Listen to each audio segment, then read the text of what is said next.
তানভীর এটা কি গাছ? তরমুজ গাছ। এটা কি করতেছো তুমি মানে? কিছু করি না, দেখতেছি আর কি কি অবস্থা তরমুজ গাছের। এই যে তানভীরে ছাদ বাগানে তরমুজ গাছ লাগাইছে, এখানে আলু গাছ লাগাইছে, তারপরে যে দেখেন এই যে গোলা আলু গাছ, তারপরে যে গাঁদা ফুল আছে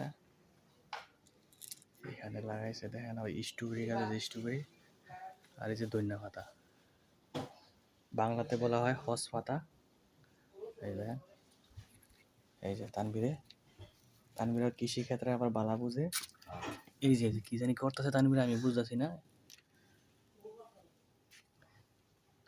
তানভীর আমার মনে হয় সেইটা দেয়া, এই মাথাটা দিলে তুই কাম হয়ে না, যায়। এটা ফুল ফুটতে হবে। এই যে তরমুজ ধরছে,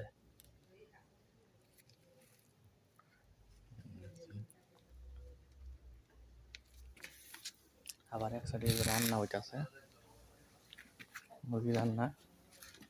তানভীর এটা মতন হুইয়া দিলাম দা, মন চাইলে উঠে আবার একটু লানা দেয়। এই যে আবার কচু গাছ লাগাইছে।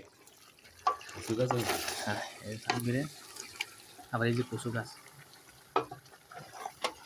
তেমনি এই কিছুক্ষণ পরে আবার কাঁঠাল ভাঙা হয়ে পড়ে, কাঁঠাল আছে